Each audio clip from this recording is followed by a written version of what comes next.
Have you ever felt guilty for starting something new before finishing the last thing? For pivoting when that thing didn't light you up anymore? Made to feel like you should just stick to one thing? Knowing deep down that you don't want to continue on with it anymore, but feeling like you had to because everyone else was. No one said it directly, but you felt it. Like the fact that you move fast, the fact that you learn quickly, the fact that you learn your lessons, and then your intuition tells you to pivot and move on. But there's like a nagging shame that lingers in the background, telling you that you should stick to one thing because that's what we've been conditioned to learn. And then somewhere in that pattern, you start building the belief that you lack focus and that you lack discipline. But the fact is that your conditioning doesn't allow for a multi-passionate self. It doesn't allow you to pivot and to try things and to do things that you know that your intuition is calling you to do. And so we put this label on ourselves that we can't focus, and we're made to believe that we lack focus. But I don't think that's the case. Like for me, for example, I was late diagnosed ADHD and I was put on the meds,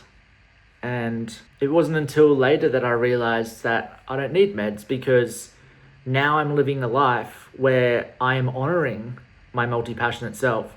When I wasn't honoring my multi-passionate self, that's when I needed the meds to keep me focused, even though I was doing things that I didn't necessarily want to do. And it's because I was never unfocused. I was just very good at jumping into things with both feet and learning quickly, giving my all. I never really moved into things and dipped my toe in and was a bit hesitant. I'm like an all-in person. When it comes to something that I'm doing in the moment, I'm all in and I'll give it everything. And that is why I learn quick. That's why I'm a quick learner, because I am focused on that thing. But the trick is knowing when to pivot when your intuition tells you to. There are two kinds of depth, and one of them is to go deep in one lane, which is what the education system teaches us to do. But then the other one is to connect depth across lanes. We've been conditioned and taught that the first one is the road to adulthood. But the second one is just way more fun and enjoyable for the multi-passionate self. So the thing is, when you look at your interests now, when you look at the things that you do now, there is a common theme among them. For example, when I look at my own, I've got content, community, wellness, and systems and events. And on the surface, they all look quite different. But then when you zoom out, there actually is a common mission among them. I've always been obsessed with helping people win and helping people feel more alive.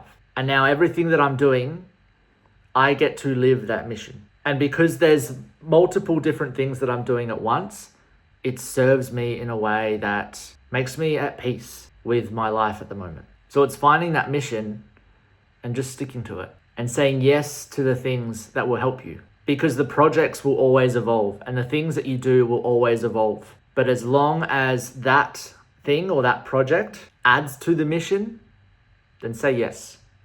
1000% say yes. And if it's going to stretch you and if it brings up that fear within you, then that's even more of a reason to say yes. Because as a multi-passionate person, from the outside, a lot of people look at us and think that we're scattered, which for some people that is the case because they actually haven't stepped far enough back to see the pattern, to see their mission, and then to focus on that mission. So it's about finding your mission and being dedicated to it and building a life where you can do multiple things that will serve that mission. So I want you to try this. I want you to list 3 things that you've been drawn to over the last few years. Now ask yourself, what feeling connects them? What problem are you always trying to solve? And what kind of person are you becoming in all of them? Don't overcomplicate this. Look for the emotional through line, because specialization and focusing on one thing and going deep in that one thing is important.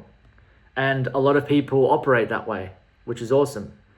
But not us, not you and me. We connect depth across lanes. You could call us the synthesizers, because in the modern world, now that ability matters more than ever. I wholeheartedly believe and can see that is the future. And you can already see it. The multi-passionate people are starting to lead from the front. So what if your power isn't in narrowing, but it's in connecting instead? What if you're not flaky? You're actually just waking up to the fact that it is the era of the multi-passionate person. And maybe the reason that you felt scattered is because you've been judging yourself project by project instead of actually zooming out. Because once you see the thread, you stop shrinking. Once you find your mission and you stick to your mission and the mission feels so good to you, lights you up, that's when you stop shrinking and you start stepping into who you were always meant to be. And in the next video, I'm going to show you how to build multiple things without burning out. Because being expansive is powerful and wonderful, but only if you know how to manage it.